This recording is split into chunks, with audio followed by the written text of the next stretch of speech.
Namaste, and welcome to our continuing series on Savitri with our beloved Ranga. We'll begin with the sentence, "For into ignorant nature's gusty field." For into ignorant nature's gusty field, into the half-ordered chaos of mortal life, the formless power, the self of eternal light, follow in the shadow of the Spirit's descent. The twin duality, forever one, chooses its home mid the tumults of the sense. He comes unseen into our darker parts, and, curtained by the darkness, does his work, a subtle and all-knowing guest and guide, till they too feel the need and will to change. All here must learn to obey a higher law. Our body cells must hold the immortal's flame, else would the spirit reach alone its source, leaving a half-saved world to its dubious fate. Nature would ever labor unredeemed. Our earth would ever spin unhelped in space, and this immense creation's purpose fail, till at last the frustrate universe sank undone. A lot to go through there, so okay. I think, yeah. The Canto, if you remember, is the yoga of the soul's release. It is a description of Ashwapati, which is autobiographical, and we have to keep that in mind. He has already told us in the beginning, there is this section, only a while at first these heavenly states, these large, wide poised upliftings could endure. So the human capacity is very limited, and it cannot house the divine consciousness, power, love. It cannot house for too long. Just a little bit of dose is enough. So he has experienced, Ashwapati has experienced the spiritual planes of consciousness. The great description was there, and now he is coming down into his normal consciousness. That was the description that is giving now is going into that description. The description of the descent and what happens. For into the ignorant nature's gusty field. So, ignorant nature, the body-mind life. Gusty field, note the word gusty, okay? It's full of movement. It's all constant, there's a movement. Almost erratic movement. Yes, gust, okay, gust of wind. Stormy, disturbed winds. That's the. In the spiritual planes of consciousness, there is absolute silence and immutability. And there is constant movement here. And that movement is not always only necessarily soft and sweet. It can be also very violent. Okay, so keep that in mind. Into the half-ordered chaos of mortal life. Okay. He is saying that there is half-ordered chaos. This is from those we have experienced. In other places in the synthesis, he says, disorderly order. There is some sort of workable order, but it is not at all very perfectly harmonious, nor is it orderly. It is half order. So here he is saying, using different words to describe the same thing. Half-ordered chaos of mortal life. Could we almost say an unconscious consciousness? Yes. That's right, because the mind is conscious. Yes. But it's only 10%, 15% conscious. That's right. Okay.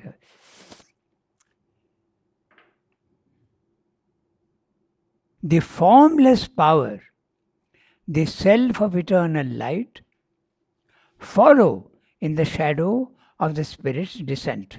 So, the formless power and the self of eternal light entered into the ignorant nature's gusty field. That's what is meaning. Okay, so the formless power, Paraprakriti, the highest power of the divine, the self of eternal light. So he is talking of power and he is also talking of self, which is the consciousness. So, in other words, Purusha and Prakriti. They too, the consciousness as well as the Shakti, they follow in the shadow of the spirit's descent. The spirit is coming down from its heights of spiritual planes into the field of ignorance, and Purusha and Prakriti also are coming down. Okay, so follow in the shadow of the spirit's descent. The twin duality, forever one. So, this is the Gita's philosophy and Sri Aurobindo philosophy. Purusha and Prakriti, Shakti and consciousness, Chit, are always together. Okay? Forever one. They are not only together, but they are forever one. They are involved in each other. Whereas the Sankhya philosophy says exactly the opposite. They are always together, but they are never one.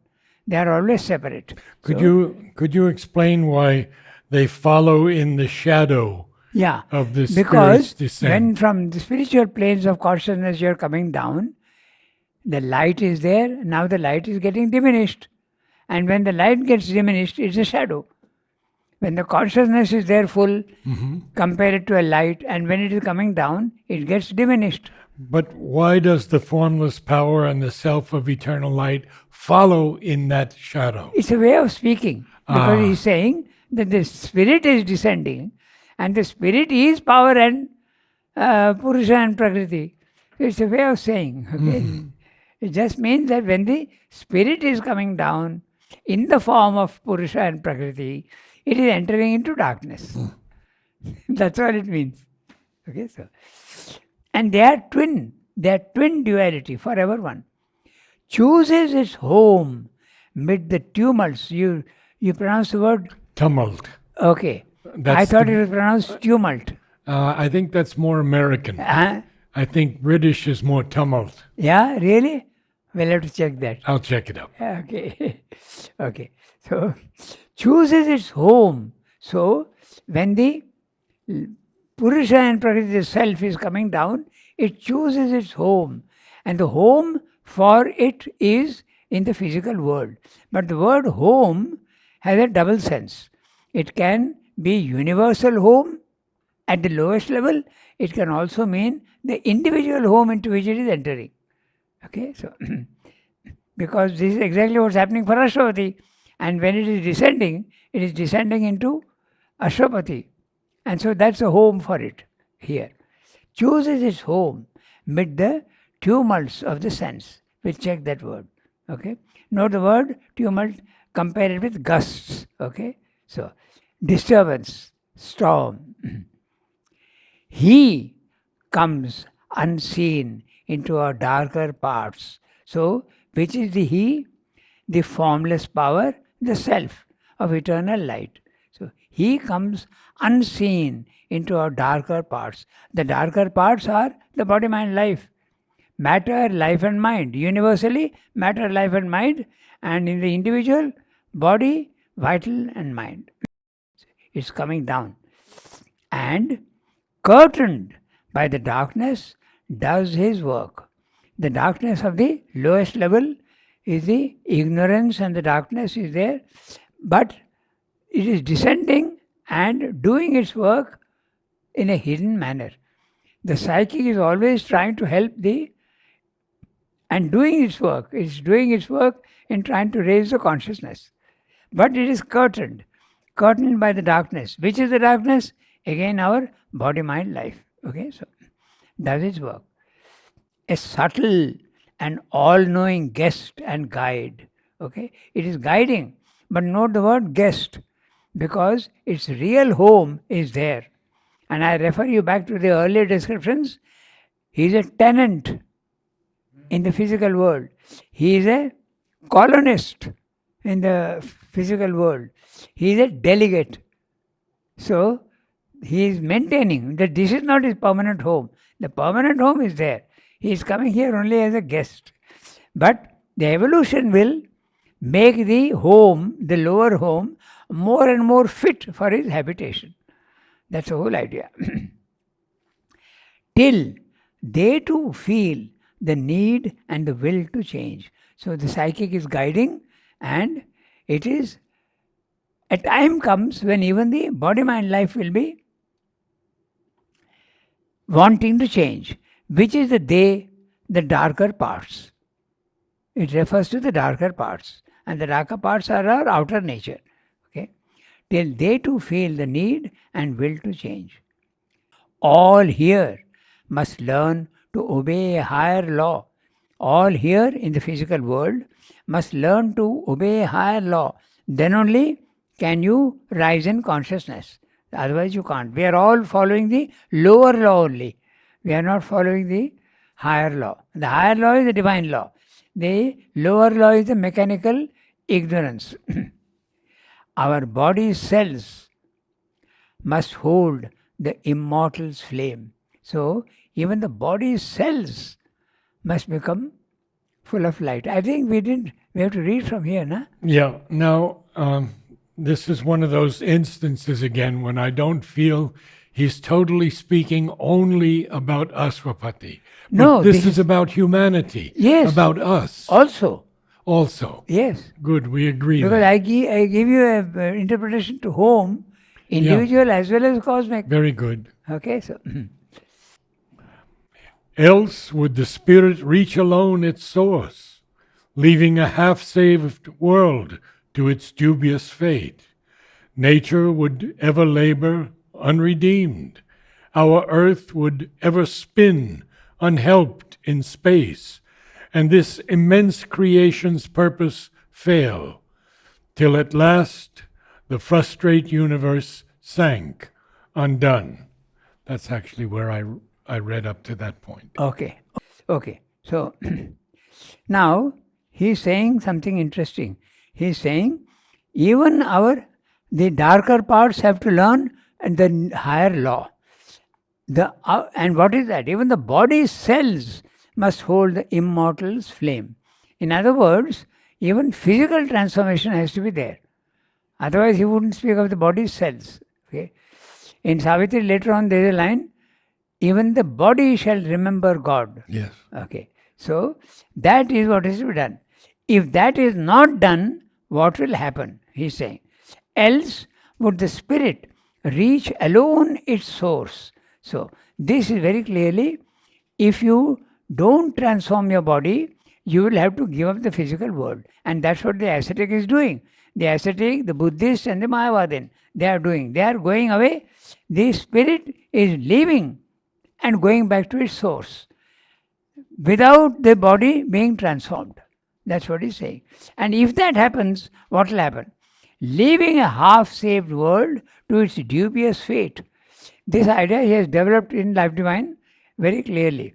He says that an individual liberation is very good for the individual. But where does that leave the world? So, the one who has got liberated with a higher knowledge and higher power should aid everybody else.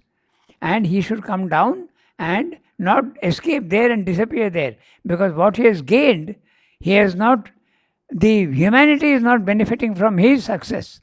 So, and the world will remain the same forever if the liberated man does not come down here and help. And what is meant by coming down here? Even the body has to change. Otherwise, it's not possible. Okay, so that's what he's saying. Leaving a half-saved world to its dubious fate. What is the dubious fate? Untransformed forever. Okay. Nature would ever labor unredeemed. Nature is going on working. There is constant movement here in nature. But it will never find redemption if it is not helped by the transformation of the body. That's what has to happen. Our earth would ever spin unhelped in space, and this immense creation's purpose fail. So, what do they mean by purpose? What is the purpose? The purpose is the evolution of consciousness on earth. An individual can go there, but that doesn't help the evolution here, and suffering and death will remain laws forever here. But that is not acceptable to Sri Aurobindo. That has to change. Okay? Our earth would ever spin unhelped in space, and this immense creation's purpose fail, till at last the frustrate universe sank undone. So it's even possible that it may be destroyed. That also is a possibility. It has happened before, we are Yes, told. 6-7 times. Several times. Possibly not the entire universe, but certainly civilizations have died.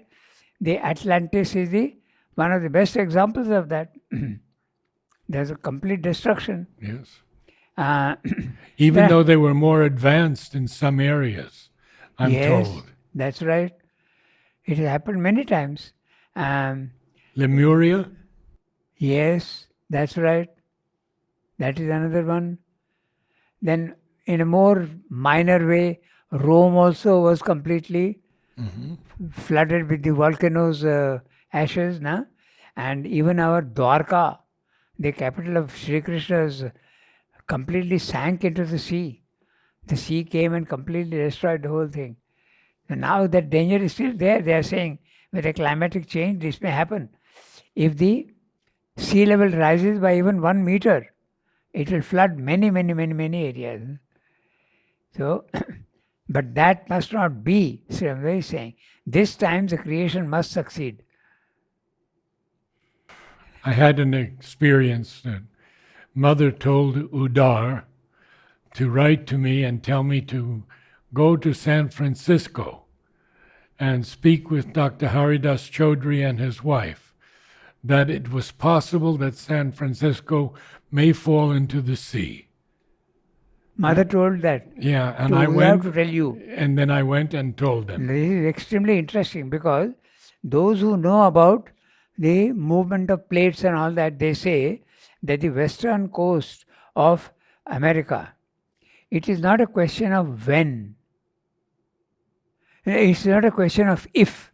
It's It's a question of when. Yes. And still, everyone is merrily going on with their life unchanged. Because there is that fault, na? Yeah, There is a that line big of fault San Andreas Fault. running yes. from deep down south Yes, right up to the yes. top. So that could topple off. And also another thing, George Washington, the first president of America, he had a vision. Had the 5 visions. Yeah. And one of them was the destruction of America. So we don't know if it's only a vision or whether it will happen. So anyway, so Semda is saying that basically the idea here is that once you have got a divine consciousness, don't be selfish and disappear into the infinite. Try and help the others also. Come down and become God's instrument so that the evolution is taken to the next level. That's what he's saying here. Okay, in this para. We read for more? Yeah. Even his godlike strength to rise must fall. His greater consciousness withdrew behind. Dim and eclipsed, his human outside strove to feel again the old sublimities, bring the high saving touch, the ethereal flame, call back to its dire need the divine force. Always the power poured back like sudden rain, or slowly in his breast a presence grew. It clambered back to some remembered height, or soared above the peak from which it fell. Each time he rose, there was a larger poise, a dwelling on a higher spirit plane. The light remained in him a longer space. So, this passage very clearly establishes the fact that he's talking about Ashwati. We'll very see that. clear. Okay, so even his godlike strength to rise must fall. Strength to rise, but fall. There is a up and down movement all the time. his greater consciousness withdrew behind. Okay, dim and eclipsed. So he has fallen. The greater consciousness now gone into the background. Dim and eclipsed, his human outside strove. Strove what? To feel again the old sublimities. Now, if he is talking only of mankind, the No, mankind this has not this an is old a- sublimity, is this not is applicable. pure Ashwapati. No disagreement. So, and the human outside is a lower nature. Okay, your outer nature of body, mind, life. To feel again the old sublimities, his human outside strove, trying to get back. The memory of that experience is there, and he's trying to get back. And his human outside strove to feel again, to bring the high saving touch, the ethereal flame, call back to its dire need the divine force. So, one subject, the human outside, wants to feel, to bring, to call back. So, three verbs for one object. This is what he's trying to do. Okay. Now, this passage which is now we're going to read has been marked out by Mother for Savitri painting and Savitri music. Always the power, always the power poured back like a sudden rain, or slowly in his breast a presence grew. So it can come suddenly or it can slowly come. Both ways are there. Okay, so it clambered back to some remembered heights. There you are. It remembers the experience and is trying to go back. Now, clamber is a very It's an interesting interesting word, isn't Yeah. it? Yes. Climbing with difficulty on all. We say the child clambered up his mother's body. That's right. And clambering means 2 hands and 2 feet. Yes. You're trying to go with great effort. It clambered back to some remembered height or soared above the peak from which it fell. So, which has gone, it has fallen from there, it is going up again there. Or soared above. That means it has gone slightly above what he had experienced earlier. Okay. Each time he rose, there was a larger poise. So, every time he is going up, there is a larger poise. This is also the description of, this is of course the individual, but in universe also the evolution moves spirally. It falls, goes up again. Falls, goes up again. We were discussing the destruction of the civilizations. Yes. Every time the civilization is falling, it falls down again. But when it rises a little above the previous height. So there is a slow movement upwards. But it doesn't fall below the previous. Yeah.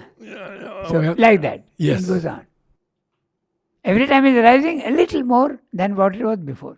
Okay, so each time he rose, there was a larger poise. Now that's interesting because he's referring to himself. Oh, yeah. He says that every time he reached a new plateau, higher mind, illumined mind, intuitive mind, overmind, every time he rose, the consciousness is becoming more and more powerful. He rewrote Savitri to see whether it is making a change in the physical world. He has mentioned that. Yes. And there are 50 drafts of the opening Yes. canto. Yes. 50. That means he must have gone 50 times up. So, and now each time he wrote, there was a dwelling on a higher spirit plane. The light remained in him a longer space. Okay? Every time he's going, it's remaining a longer space. In this oscillation between earth and heaven, in this ineffable communion's climb, there grew in him, as grows a waxing moon, the glory of the integer of his soul, a union of the real with the unique, a gaze of the alone from every face, the presence of the eternal in the hours, widening the mortal mind's half look on things, bridging the gap between man's force and fate, made whole the fragment being we are here. At last was won a firm spiritual poise, a constant lodging in the Eternal's realm, a safety in the silence and the ray, a settlement in the immutable.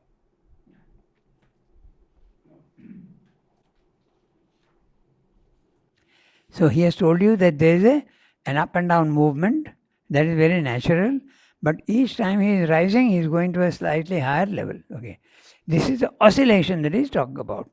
Okay, he has read very clearly also after his Baroda experience of the Nirvana. He has reached that place, but now he has come down into his normal consciousness and is trying to bring down that calm, quiet peace into the lower, but not succeeding once or twice. He had to do it repeatedly so that the experience of peace and calm there becomes a reality even in the physical world, in the lower world. So this oscillation is there for a long time. So, in this oscillation between earth and heaven and earth, the higher spiritual planes and the lower, in this ineffable communion's climb, there grew in him as grows a waxing moon. So, the moon waxes and wanes. It becomes full, again goes down. Again full, again goes down. This is also the nature of spiritual experience. Until it becomes settled. He has used the word dwelling, permanent status. So we'll come to that. There grew in him, as grows a waxing moon, the glory of the integer of his soul. Now the integer is a full number as opposed to a number which is either a fraction. He uses the word fraction. So a fraction sometimes is endless. It goes on and on and on. Say 3 by 5. 3 divided by 5. It goes on. It's not a full number. So the integer is a full number. In other words, it includes everything. Complete union with the divine at all the levels. That's what I mean by integer. Okay, so a union of the real with the unique. Okay, that's the complete. The integer is complete and the fraction is incomplete, and the real with the unique. The unique is the individual.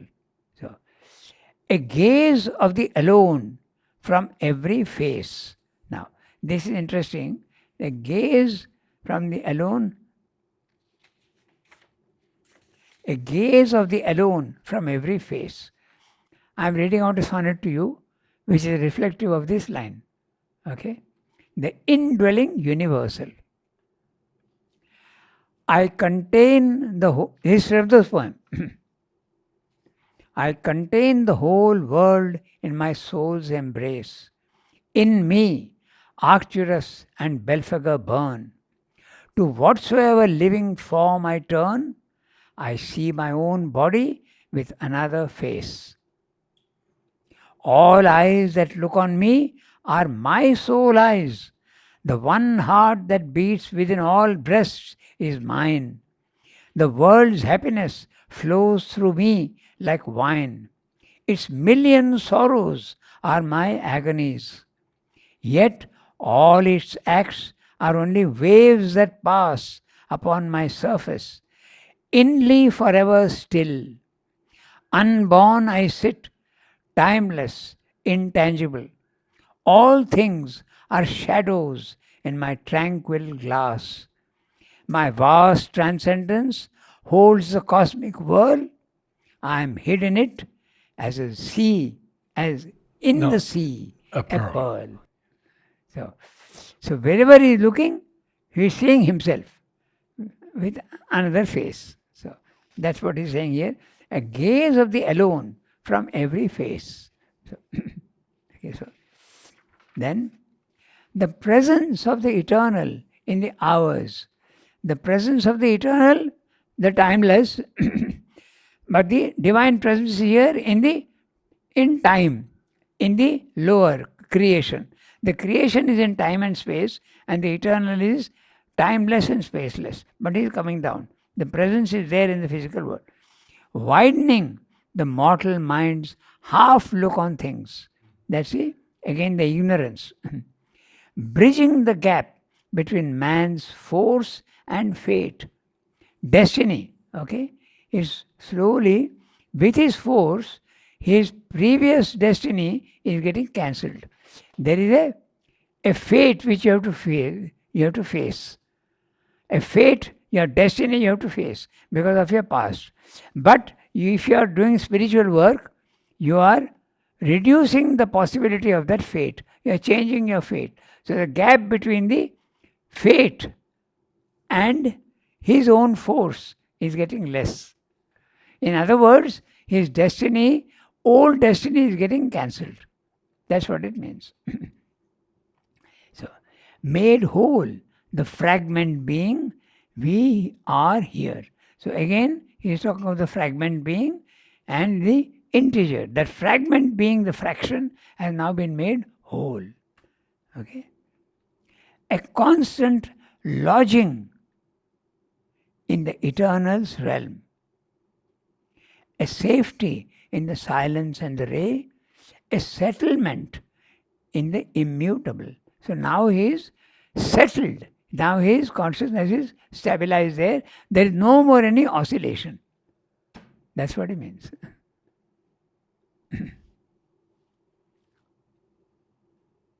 His heights of being lived in the still self. His mind could rest on a supernal ground and look down on the magic and the play where the God-child lies on the lap of night and dawn, and the everlasting puts on time's disguise. To the still heights and to the troubled depths, his equal spirit gave its vast ascent. A poised serenity of tranquil strength, a wide, unshaken look on time's unrest, faced all experience with unaltered peace, indifferent to the sorrow and delight, untempted by the marvel and the call, immobile, it beheld the flux of things, calm and apart, supported all that is. His spirit's stillness helped the toiling world.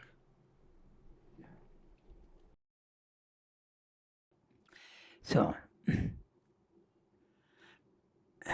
his heights of being, now we have to read from there. So, his heights of being lived in the still self. So, the heights of being, you are part of the whole thing from the top to the bottom. But we are now living only in the physical world. But now Ashwapati has managed to live above. He is not living in the lower parts, but he is living above there. Okay, his heights of being, the soul is up there, but the body, mind, life is still here. Lived in the still self. Note the word still. Still means the self is always immutable.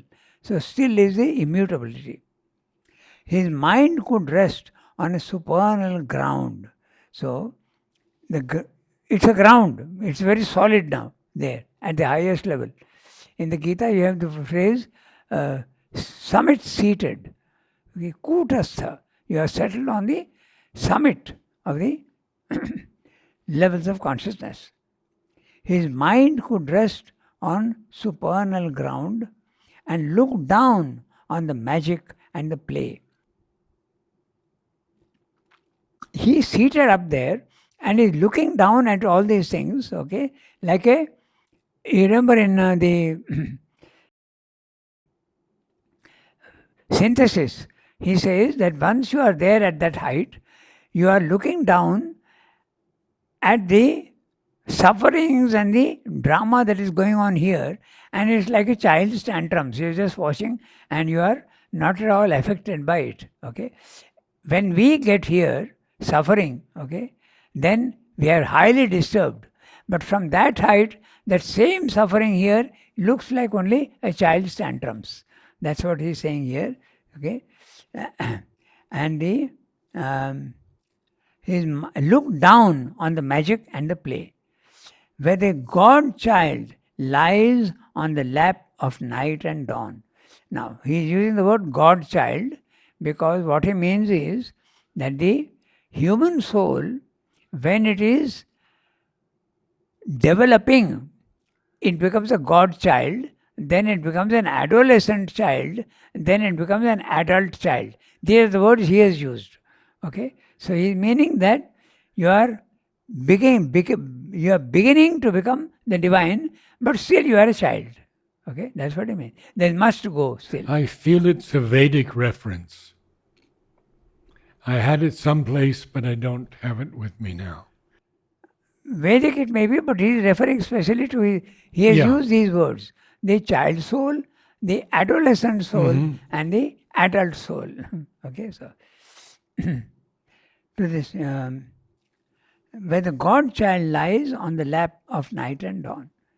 So, and again on the lap of night and dawn, because he is still there. He is not yet fully in the dawn. If he is fully in the dawn, he will be not a God child, but he will be a God adult. And the everlasting puts on time's disguise. Time's disguise in the physical world, all the forms that you see are only disguises. The divine presence is there hiding behind that. Okay? And the everlasting puts on time's disguise. To the still heights and to the troubled depths, his equal spirit gave its vast ascent. So, now this is interesting, these two lines. This is his philosophy. Ashwapati is not rejecting the physical world. Look carefully. To the still heights and to the troubled depths, his equal spirit gave its vast ascent. I don't reject the troubled depths. That's what the Buddhists are doing and the Mayavadis are doing. He is not doing that. He is accepting this also and accepting that. Okay. A poised serenity of tranquil strength. Okay. A wide, unshaken look on time's unrest. So, faced all experience with unaltered peace. So, he is looking, unshaken look on time's unrest. Time's unrest, all the events in the physical world. Whenever he uses the word time, it refers to the lowest plane of consciousness, time and space, because there is no time and space up there. Okay, so, an unaltered peace. The peace is absolutely settled peace. Indifferent to the sorrow and delight. Because he is absolutely unaltered peace is there. Untempted by the marvel and the call. Because if you are tempted by the marvel and the call, you will give up the lower and go only to the higher. So he is not tempted to give up the lower. Okay? Untempted by the marvel and the call. It is so marvelous there, I want only that. So he is not getting tempted. That's what his meaning. He said equally he accepted both. Na? So that's exactly. His equal spirit gave its vast ascent to both the still heights and the troubled depths. So very clearly it only means that he is not giving up the physical world. Okay. Untempted by the marvel and the call. Now this word also, I would normally pronounce it immobile. I think that's probably correct. Okay. Immobile. It beheld the flux of things. Itself absolutely static, immutable. It is watching the action and the mobility and the mutability of the physical world. Calm and apart, supported all that is. Now here again going back to the first you are the witness. Then you become the permission giver in the climb of consciousness, between the spiritual planes of consciousness. You first disown the body-mind life. I have nothing to do with that. That is something very mutable and it will die out. That's the first. You are only a witness. Then you realize that you are the permission giver. You have accepted, the soul has accepted all that the body-mind life is doing. So you are the permission giver, Anumanta. So you can withhold the permission. Then the purification of the body, mind, life starts. We have read that in the, so that's what is meaning. Calm and supported. Then you become the support. You become the bharta. These are the words used in the Gita, which Srimad also uses. First you are witness, then you become the permission giver, sanction giver, then you become the supporter, bharta, then you become the enjoyer, and then you finally become the master, Ishvara, in the climb of consciousness. Okay, so he's still, and then immobile it beheld the flux of things, calm and apart, supported all that is. His spirit's stillness helped the toiling world. Because he is not rejecting it, he is in a capacity now, he has the power to help the toiling world. Whereas the others are tempted and go away there without helping the toiling world. That's what he's saying. Inspired by silence and the closed eye's sight, his force could work with a new luminous art on the crude material from which all is made, and the refusal of inertia's mass, and the grey front of the world's ignorance, and nescient matter, and the huge error of life.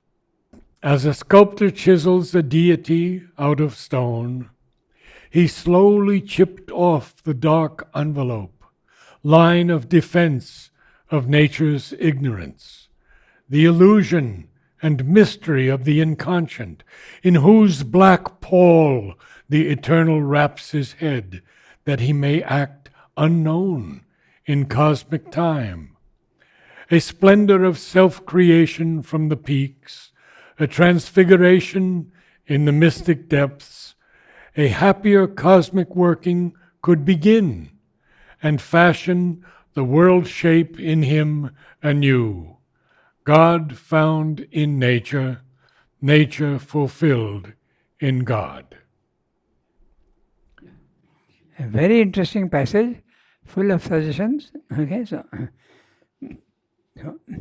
inspired by silence and the closed eyes sight. In other words, he is not using physical eyes. He is using subtle sight. Yes. Okay, so Yes. subtle sight. His force could work with a new luminous art. Now begins a whole image, which is very interesting. It's an art, and the art has got several. There is a sculpture. He is talking of the sculpture. This is the art he is talking about. We'll look at the sentence very carefully.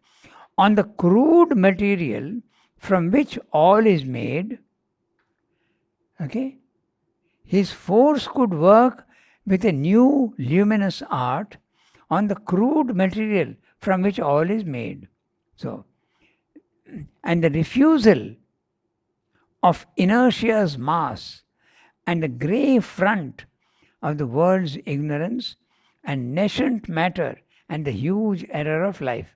Now, this sentence you have to understand, okay? He's saying his force could work on what? On the crude material from which all is made, that is matter, and he also has to work on the refusal of inertia's mass. Inertia is refusing to accept the light, and so that also he has to work on. Okay, his force could work on that. His force could also work on the grey front of the world's ignorance. So first of all, he is reshaping the matter. He is forcing the inertia to accept the power. He is also removing the world's ignorance. Okay, and nascent matter and the huge error of life, even the life's vital perversions, all this he is working from there. So, one subject, but so many different things what he is doing. Okay, and what's he doing? As a sculptor chisels a deity out of stone. Compare this line with his force could work with a new luminous art on the crude material from which all is made. It's a reflection of those two lines. Okay, so he slowly, as a sculptor chisels a deity out of stone, he slowly chipped off the dark envelope. So, which is the dark envelope? The nations and the huge error of life. All these are the things that he is chipping off slowly.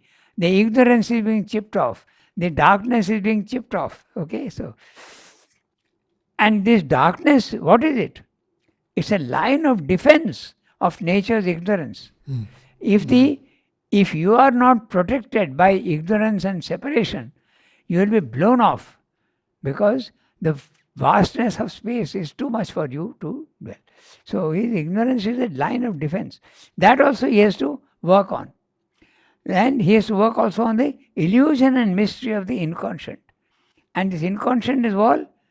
The description, in whose black pall the eternal wraps his head.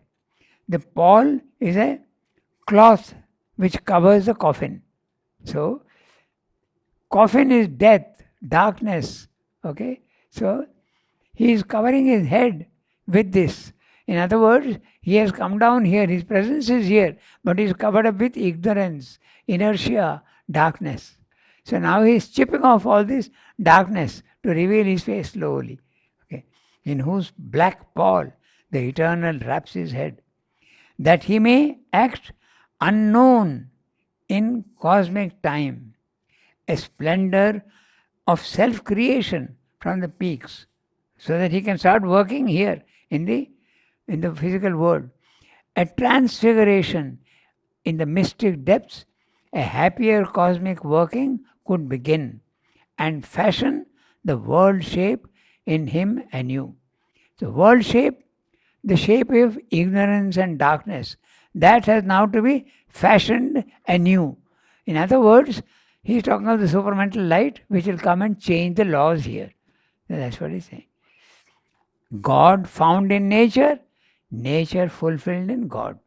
Again, this line reminiscent of marrying the soil to the sky. Yes.